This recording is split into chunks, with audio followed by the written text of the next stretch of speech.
Je n'aime pas Vincent Cassel.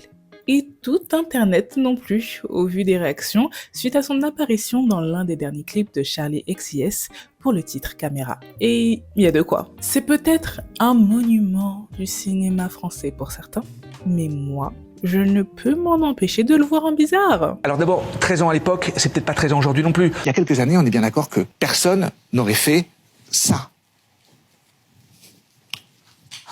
C'est presque une qualité de se mettre en scène comme un géranium. Il paraît que les jeunes ne Je ne peux pas me le blairer. Voilà, c'est dit. À vrai dire, ça a toujours été le cas. C'est pas parce que le monde du cinéma l'a érigé en légende que le pélo n'est pas bien. Parce qu'à partir du moment où toi, tu as 48 ans et tu te mets en couple avec une très jeune femme de 18 ans à peine, une très jeune femme sortant tout juste de l'adolescence, une très jeune femme qui n'avait probablement même pas le bac à ce moment-là. Ouais. À partir de là, je ne peux que te voir en ultra bizarre. C'est plus fort que moi. Sorry, not sorry. Et si seulement il n'y avait que ça. Si seulement. Hey hey hey, je suis Tendo et aujourd'hui, il est temps de blablater du dossier Vincent Cassel. Afin de comprendre pourquoi Internet n'aime plus Vincent Cassel dans ce nouveau Que du blabla au QB. Let's go!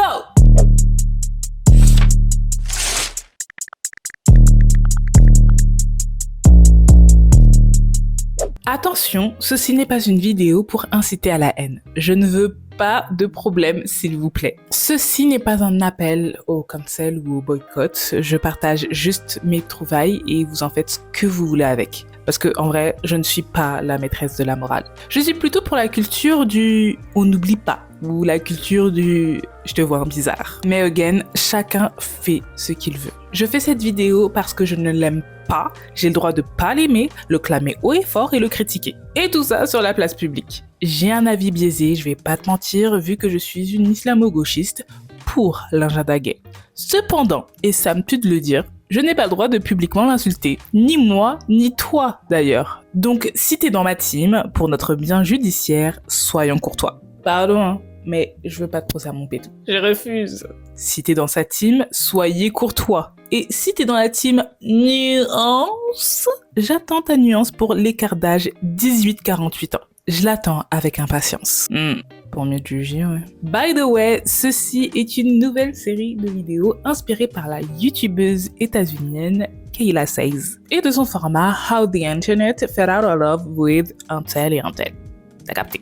Je trouve ça important de le préciser, de le dire, de le noter. Ce sera noté aussi dans le générique. Surtout que moi, je m'en cache pas. Voilà, j'assume complètement d'être inspirée par elle ou par d'autres, surtout par les ricains. Maintenant que tout est clair, on peut enfin commencer. Ou pas?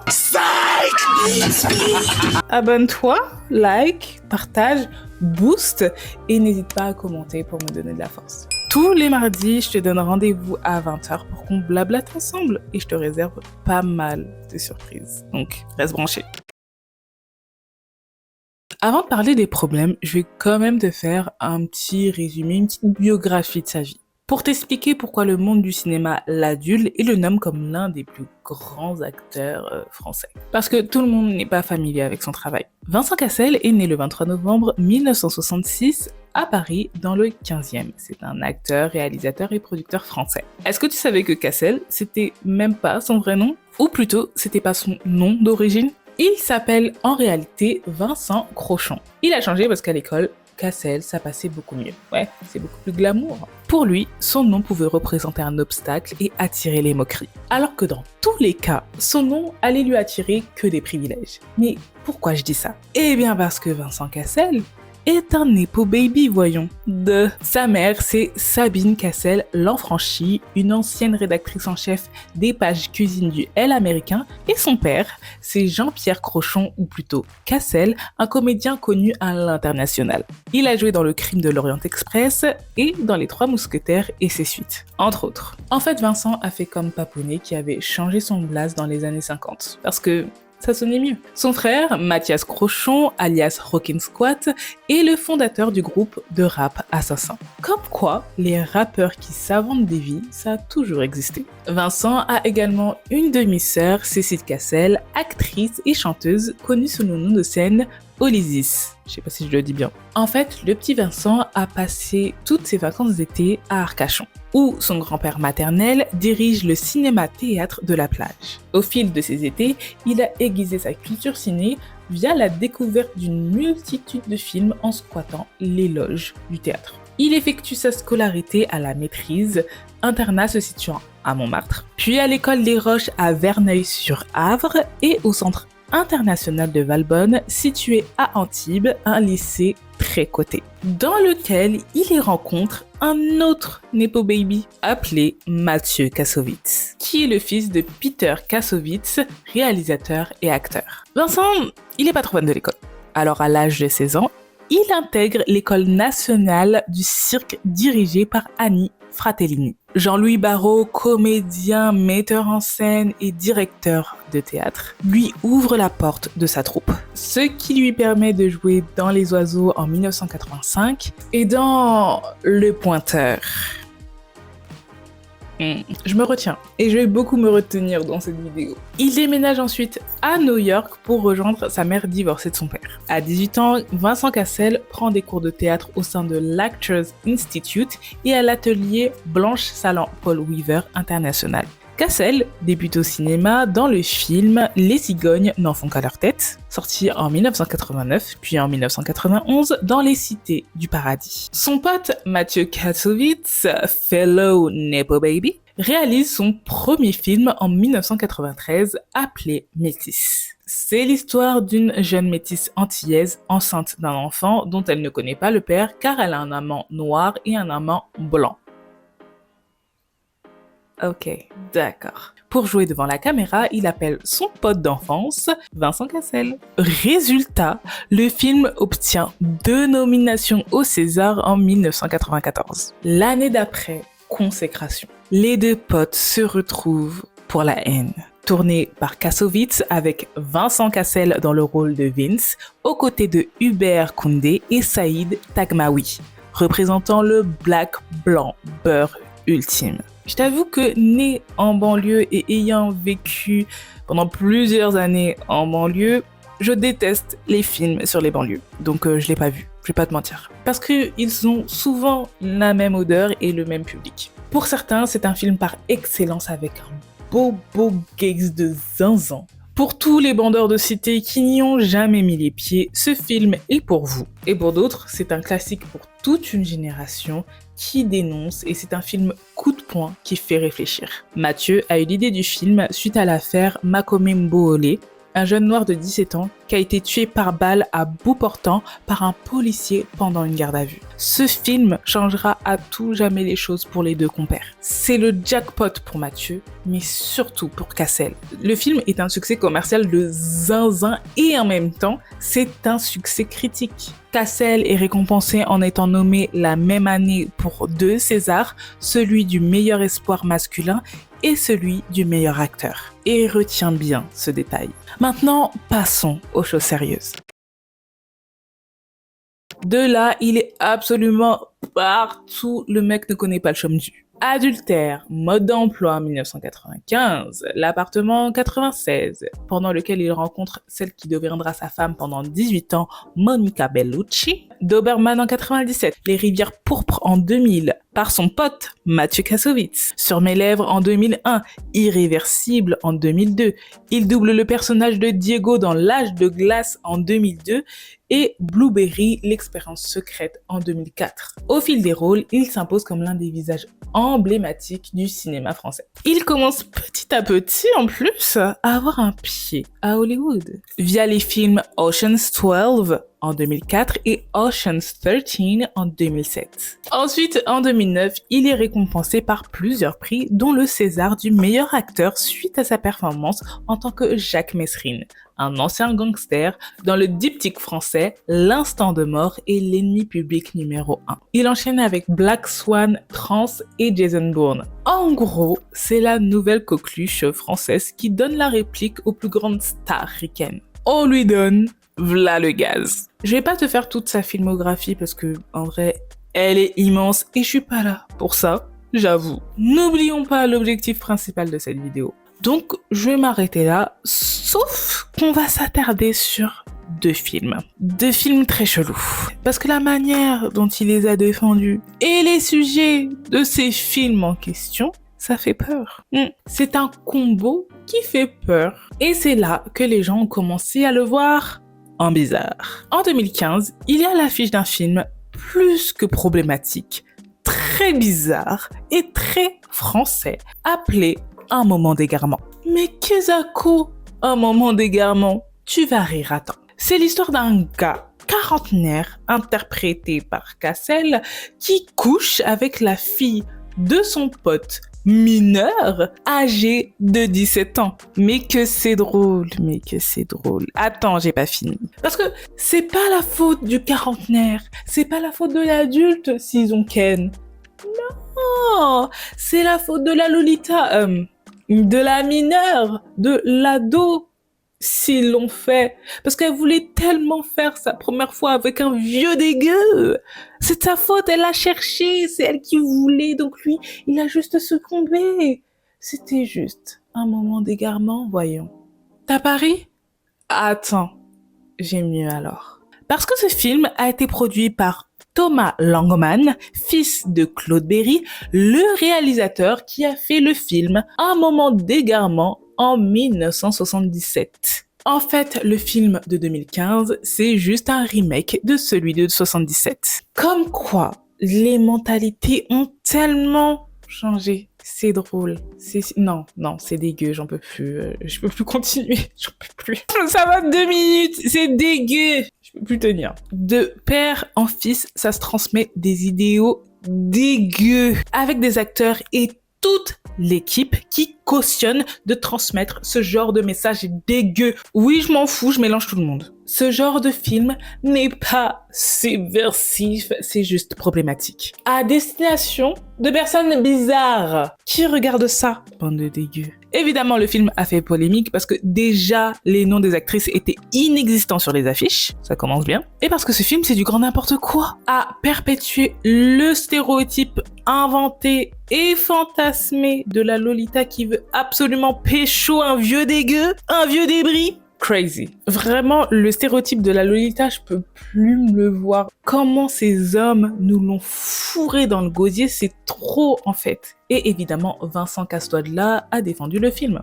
en disant, et je cite un article de Gala, « Il y a une nana qui a écrit que c'était sexiste et irréel que je me tape une fille de 18 ans. » explique-t-il. Et à côté, des spectatrices plus jeunes disent « Mais non, pas du tout, ça arrive tout le temps. » Ça pose des questions de société. Et ce qui est marrant, c'est que je me retrouve soudain érotisée par des gamines, ce qui est plutôt rigolo, vu mon âge. Ma tension, putain, c'est que le début. Il avait pourtant senti venir la polémique avant même que le film ne soit présenté au public. Je n'ai pas arrêté de dire « Rendez-la majeure !» déclare-t-il à propos du personnage qu'il séduit dans le film. On est en 2015, il y a des choses qu'on ne peut plus aborder de la même manière que dans le film de Claude Berry des années 70. Une évolution que l'acteur n'apprécie pas. Franchement, on vit dans une époque où on ne peut plus rien dire sans être taxé de racisme ou sexisme, déplore-t-il. Ah, le respect d'autrui est déplorable. Dac, c'est noté Vincent. C'est noté. Du coup, au final, c'est bien plus qu'un moment d'égarement là, non? C'est bizarrement la même année où il s'est mis en couple avec une très jeune femme de 18 ans. Tiens. Mais t'inquiète pas, on en reparlera juste après. Chaque chose en son temps. Et puis, il y a eu Gauguin. En 2017, il incarne le peintre dans le biopic Gauguin Voyage de Tahiti. Sauf qu'il y a un très gros problème. Gauguin est un gros dégueulasse et un amoureux des enfants notoires. Une de ses muses et victimes était une enfant de 13 ans. C'était un fait connu de tous. Gauguin était un pédo, raciste et mythomane notoire. Raconter son histoire, why not, mais faut tout raconter alors. Surtout le pire. Ça, c'est le plus intéressant. Mais évidemment qu'ils n'ont pas raconté ça dans le film. Bien évidemment qu'ils ont omis cette partie de sa vie. Que c'est bizarre. La France préfère ériger des pédos en héros plutôt que de les dénoncer. Déjà que le film a fait polémique à cause de la pédophilie du peintre caché par le réalisateur. Oh que c'est bizarre. À aucun moment le film ne précise que la muse de Gauguin avait en réalité 13 ans. Contrairement à ce que laisse penser l'apparence de Thué Adams, l'actrice de 17 ans qui incarne cette muse. Pour son émission Stupéfiant, la journaliste Léa Salamé interroge Vincent Cassel à ce sujet. Elle dit « Il se trouve que Théoura avait 13 ans. Il y avait toute une réputation sulfureuse sur la dernière partie de sa vie que vous ne montrez pas dans le film. » Elle ajoute « Elle a 13 ans. Et ça, vous le dites pas. On a l'impression d'une femme de 18-19 ans. » Ce à quoi Vincent Cassel répond. Oui, alors d'abord, 13 ans à l'époque, c'est peut-être pas 13 ans aujourd'hui non plus. Aujourd'hui, maintenant, la morale, il y a plein de choses qui font Vous savez que si je laisse passer cette phrase-là, ça va faire 13 ans à l'époque, c'est pas 13 ans aujourd'hui. Oui, mais c'est la réalité. Certes, c'était archaïque, c'était complètement fou, mais c'était comme ça. Il admet que sur la fin de sa vie, le peintre était devenu un homme terrible et comprend qu'il n'ait pas laissé un bon souvenir à Tahiti, tout en admettant que le film n'aborde pas cette question. La pédophilie est horrible, peu importe l'époque. Peu importe si c'était il y a 20 ans, 50 ans, 150 ans, 500 ans, peu importe le temps, c'est horrible et il n'y a aucune excuse pour ça. Aucune. Non mais c'était l'époque, mais c'était comme ça, allez tous vous faire foutre en fait. En fait, le fait de banaliser ça, même pour l'époque, non. Surtout que là, on parle de petites filles racisées. Et en plus, ça n'a pas choqué tant que ça, car la pédo est moins grave sous les tropiques. Un choix de film plus que discutable et un choix de mots plus que suspect as fuck. Parmi tous les mots de la langue française, il a choisi la bêtise. Ah d'accord. C'est pas fini, là on est juste à l'échauffement. Parlons du dossier La haine. Même si ça fait 30 ans, il y a des choses à dire. Au fil du temps, la relation avec sa costard de l'époque, Saïd Taghmaoui, s'est envenimée d'une manière. Selon un article de Radio France, Saïd et Vincent sont en froid depuis de nombreuses années. Dans son autobiographie de la haine à Hollywood, l'acteur Saïd Taghmaoui donne les détails de cette embrouille qui prend ses racines peu de temps après le succès du film. Saïd explique qu'une distance de plus en plus importante s'installe entre les deux acteurs et aussi avec le réalisateur Mathieu Kassovitz. Les choses commencent à se distendre entre Mathieu, Vincent et moi. Grâce au film, Vincent se met à enchaîner les rôles et peu à peu, il se détache de moi, prend ses distances, se montre de plus en plus froid. Il a trouvé une nouvelle famille, celle de Courtrajmé, un collectif d'artistes venus de tout horizon. Un jour de 98, il décide d'appeler son srab Vincent pour l'inviter à l'avant-première de son film Marrakech Express, dans lequel il partage l'affiche avec Kate Winslet. L'accueil est glacial. Sa Majesté n'a pas le temps. Sa Majesté est très occupée. Sa Majesté est prise par sa vie d'acteur qui ne lui laisse aucun répit. Sa Majesté a d'autres chats à fouetter que de tenir la main au petit Saïd. Un monde les sépare désormais, un gouffre. Selon Saïd Taghmaoui, Vincent Cassel lui aurait alors répondu « Tâche de t'en souvenir la prochaine fois que tu m'appelles. » L'acteur est abasourdi. Il poursuit, il raccroche, l'enfoiré. Je reste de longues minutes sonnées. J'ai mal. Pour lui, pour moi, pour tout ce qu'on aurait pu faire ensemble et qui restera lettre morte. Son égoïsme, ma naïveté, Dieu, que les hommes sont laids parfois. Saïd, tu m'ôtes les mots de la bouche. Selon Asia là-bas, la haine de Mathieu Kassovitz a choqué en montrant sur grand écran la banlieue comme personne ne l'a fait auparavant. Ainsi, le film a endossé alors le rôle de porte-parole de la banlieue. Un film de Nepo Baby bourgeois qui a mis les pieds en banlieue seulement pour mieux la monétiser. Venant d'un gars qui dira plus tard « Pourquoi pas essayer le RN ?» on l'a jamais fait. Peut-être que le FN a sa place en France et peut-être que ils vont faire un meilleur boulot et peut-être que, en tout cas, c'est peut-être une expérience à essayer. C'est vraiment ballot. Vraiment, vraiment ballot. Surtout que 30 ans plus tard, même si à l'affiche il y avait un noir, un blanc et un maghrébin, c'est qui a réussi le mieux? Le blanc du trio. Et en bonus, le réalisateur blanc. Tu te rappelles quand j'ai dit de garder en tête les nominations au César de cette année-là pour la haine? Ok. En fait, au César, le trio a chacun reçu une nomination pour meilleur espoir masculin. Mais Vincent, lui, en bonus, en plus de ça, il a reçu une nomination pour meilleur acteur que lui. Je me demande bien pourquoi. Eh bien ça s'appelle le privilège blanc. Et Saïd va te l'expliquer parfaitement. Mais, et c'est là où le bas blesse, donc il y a Vincent Cassel, Hubert Koundé, Saïd Taghmaoui. Un blanc, fils d'acteur très connu, Jean-Pierre Cassel, Hubert Koundé, qui est un fils de diplomate, mais qui est noir en France, et moi qui est un fils de famille immigrée marocaine, très pauvre, de banlieue, vraiment. Et c'est Vincent Cassel, étrangement, alors c'est pas de sa faute, mais il ne s'est pas rebellé non plus contre ça, il n'a pas dénoncé cela, va être nominé pour le même travail dans 2 catégories différentes. Meilleur jeune espoir comme nous, mais aussi meilleur acteur, qui est une catégorie supérieure. C'est cool, les petits immigrés, c'est sympa, vous rentrez dans le monde du cinéma, mais il va falloir rester un peu à votre place. Donc on va vous mettre, parce qu'on doit vous mettre et que le film est important et il y a eu un grand succès commercial, mais on va se détacher de vous en mettant la personne qui est Vincent Cassel dans une catégorie supérieure pour vous dire que vous n'êtes pas pareil, alors que c'était le même travail. Est-ce que c'est la faute de Vincent Cassel ? Sûrement pas. Est-ce que c'est la faute des Césars ? Sûrement. Est-ce que c'est la faute du système ? Sûrement. Est-ce que Vincent Cassel aurait pu aussi dénoncer cela et dire en solidarité pour ses potes, puisqu'en plus il démarre avec un film de banlieue qui dénonce cette discrimination ? Il aurait pu dire, les amis, c'est pas normal que moi, j'ai 2 nominations pour le même travail que mes collègues.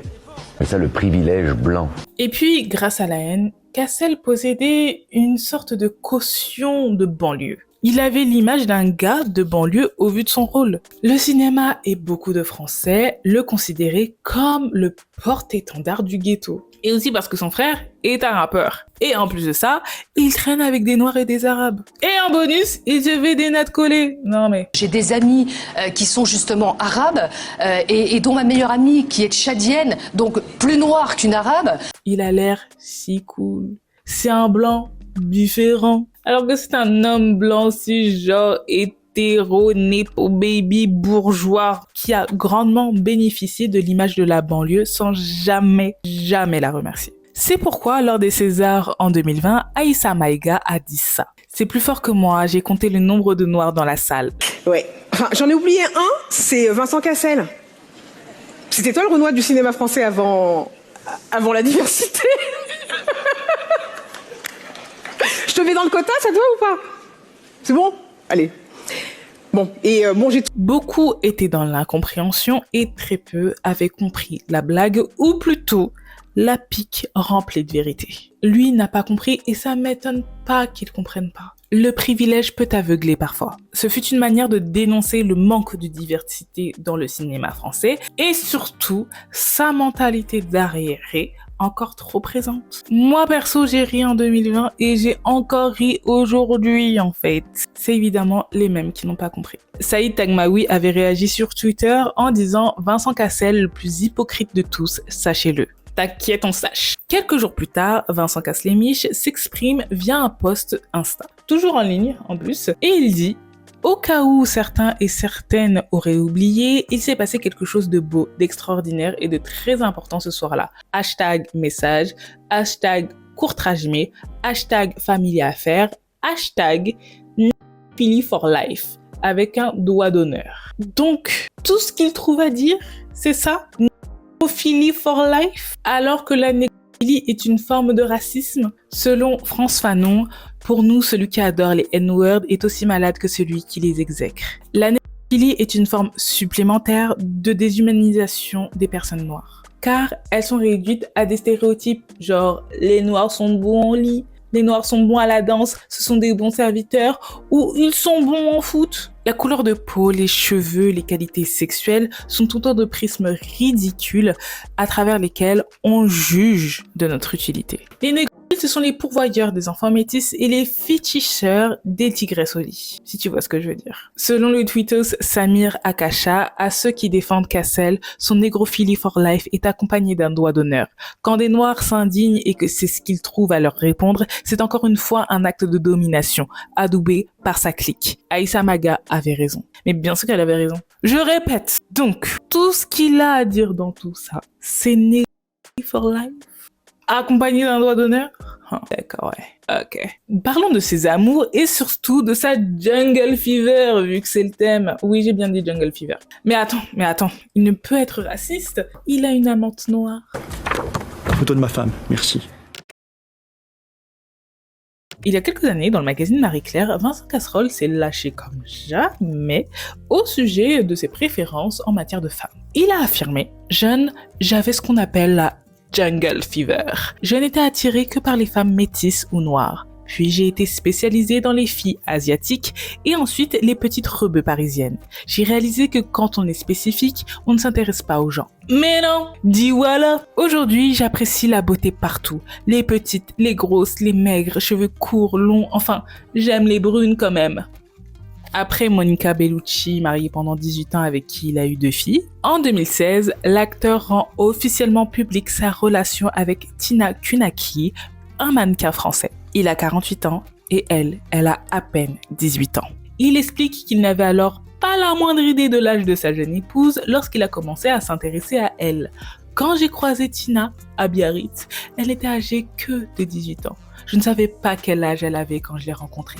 Mais tu ne choisis pas de qui tu tombes amoureux. Le lendemain, quand elle me l'a dit, j'étais un peu surpris. Mais j'ai pensé, eh bien, cela se passe comme ça. Cela se passe comme ça. L'acteur explique ensuite que dès le lendemain, il a tenu à rencontrer le père de sa future épouse afin de lui demander son accord pour cette relation. Mais malgré les 30 années de différence, et même un peu plus, Vincent Cassel était alors persuadé au bout de quelques heures que cette femme allait compter dans sa vie.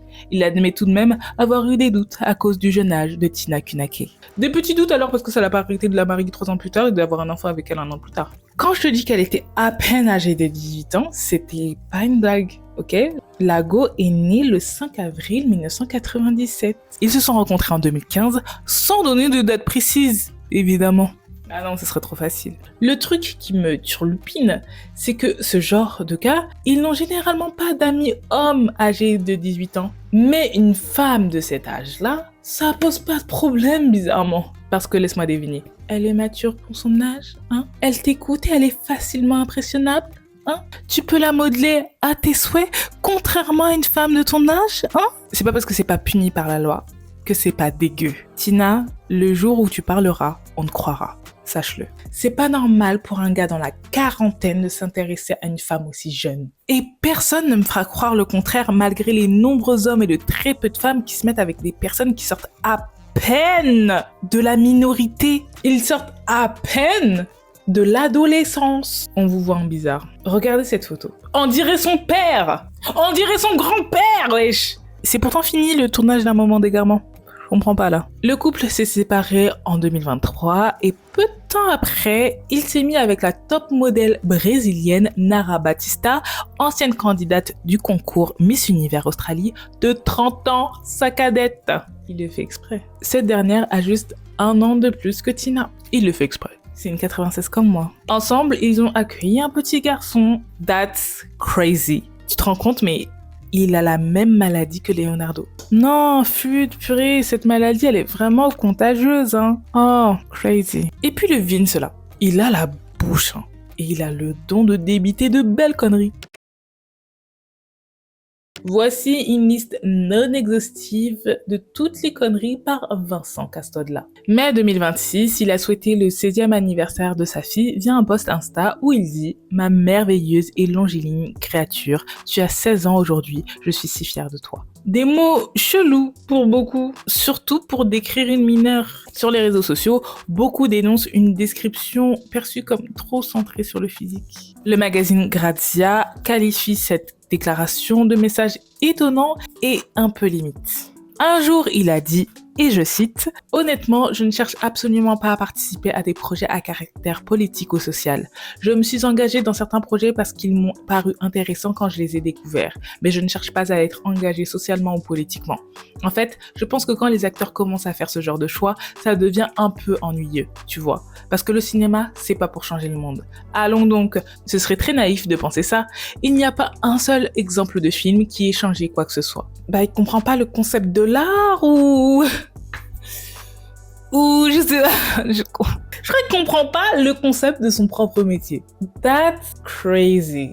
Continue. Dans une interview accordée à The Guardian, il a sorti que c'était presque honteux d'être masculin de nos jours et si les hommes deviennent trop vulnérables et féminins, je pense qu'il y aura un problème. L'acteur avait estimé que Andrew Tate dit beaucoup de choses qui sonnent vraiment problématiques, mais également des choses qui sont réellement intéressantes parce qu'il veut défendre la masculinité. On parle d'Andrew Tate, le masculiniste d'extrême droite qui est accusé de viol complicité d'exploitation sexuelle et infraction liée à des images indécentes d'un enfant. Il a dit non, mais ce qu'il dit, lui là, c'est intéressant. Pour Vincent Casse-la-Tête, ses propos sont sortis de leur contexte et furent instrumentalisés. Il a tenu à reformuler ses propos. Du coup, il a dit « Déconstruire les stéréotypes sur le féminin et le masculin, c'est formidable. D'ailleurs, je n'ai pour ma part aucun problème avec ma féminité. Sinon, je ne serais pas acteur. Mais effacer les différences au nom d'un discours politique, je n'y crois pas. Alors évidemment, sous prétexte de cancel culture, je ferais mieux de rentrer dans cette purée de pois, d'accepter ce flicage qui oblige tout le monde à serrer les fesses dans l'espoir d'être du bon côté. Mais tout ça, c'est bidon. Et ça passera. » Vincent, t'es obligé de l'ouvrir? T'es pas obligé, t'es pas obligé. Tu peux jouer des films sans l'ouvrir à côté, tu vois. Tu peux. Tu débutes, y va, hein. Ok. Je continue. Il aime trop juger la jeune génération, genre la mode des selfies, alors que ces femmes en font et lui aussi. Il y a quelques années, on est bien d'accord que personne n'aurait fait ça. C'est presque une qualité de se mettre en scène comme un géranium. Ou la sexualité des jeunes. Il paraît que les jeunes ne b***ent plus. Moi, je me rappelle quand j'étais môme, c'était un truc pas du tout accessible, c'était compliqué, il fallait acheter un bouquin avec une fausse moustache. Aujourd'hui, tout est accessible, comme tout est fait un petit peu pour qu'on regarde celui à côté et sa différence d'un mauvais œil, que ce soit une différence sexuelle, une différence de croyance, une différence de genre entre les hommes et les femmes, une différence... Tout est fait en fait pour nous séparer aujourd'hui. Alors qu'on lui a rien demandé, le vieux qui est beaucoup trop à l'aise. Et je le vois tellement comme le vieux tonton qui se croit cool et qui croit qu'il dit des vérités de zinzin qui vont faire réfléchir les gens. Mais non, non Vincent, non. Dès qu'il ouvre sa bouche remplie de privilèges, je souffle. Parce qu'en plus, vraiment, c'est le cliché du vieux qui reste en surface. Ou juste, il va dire des choses qui l'arrangent. Je sais pas, j'aime pas. J'aime pas ce qu'il dit. Il aime trop ouvrir son gosier pour en sortir du crottin de cheval. Il a dit aussi qu'au début, en tant qu'acteur, il faut dire non à des rôles et qu'il faut avoir le courage de ses choix. Mais quel privilège, Vincent. Quel privilège. Je te mets le petit extrait, c'est cadeau. On dit qu'une carrière se construit par les noms. Oui. Oui. Non. Moi, je dis non à ça. Mais c'est tellement satisfaisant quand tout d'un coup, je sais, dites-moi si vous l'avez déjà senti ça, on sait que le projet est pourri. Ils arrivent avec plein de thunes et ils pensent vraiment qu'on va pouvoir vous acheter. Et vous dites non, c'est demandant, franchement. Ouais. C'est vraiment, les quelques fois où j'ai pu me permettre de le faire, ça m'a vraiment fait plaisir. Faut bien remettre aussi dans le contexte que c'est un luxe énorme de pouvoir construire sa carrière en disant des noms. Déjà, en arriver là, c'est déjà un Joker, zéro. je suis pas d'accord. Je pense qu'on a tout le temps le choix.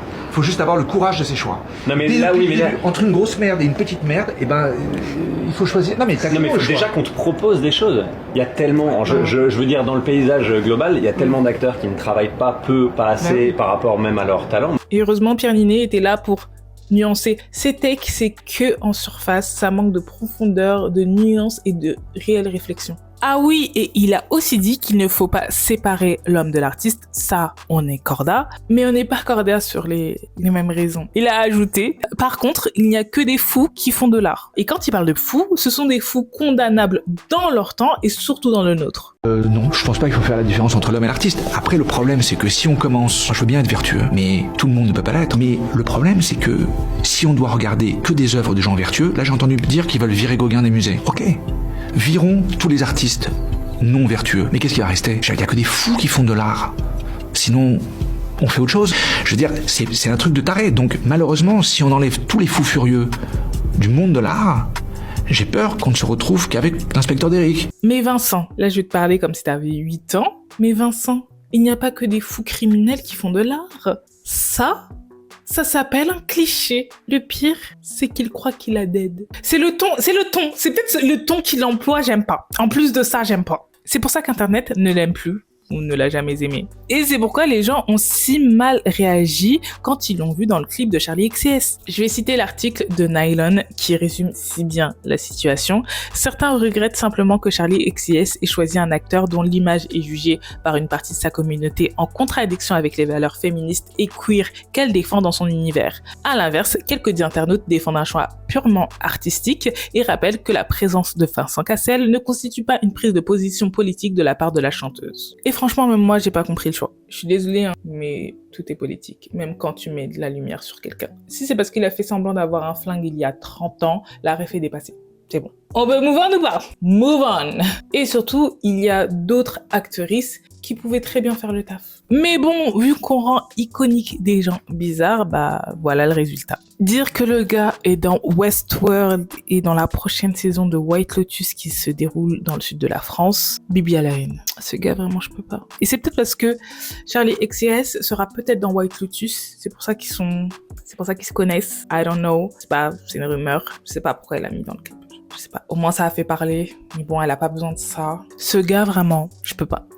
Premier degré, j'espère que j'aurai pas de procès au cul parce que les Français, ils aiment trop porter plainte. Je comprends dans certains degrés, mais dans d'autres, c'est juste, pour informer et j'espère que je serai pas bloquée. T'aimes les Noirs jusqu'à où, Vincent? Jusqu'à où? Laisse ma vidéo tranquille, s'il te plaît. Sur ce, si t'as d'autres personnes détestées, mal aimées ou cancel par internet, je te laisse drop les noms dans les commentaires. Je me ferai un plaisir de les ajouter à ma liste si ce n'est pas déjà fait. En attendant mardi pro, je te laisse regarder ma vidéo sur la connexion entre Zendaya et son styliste La Roach et comment la mode a sauvé la carrière de Zendaya. On se retrouve dans les commentaires comme d'hab. Prends bien soin de toi, s'il te plaît. Cordialement, Tendo.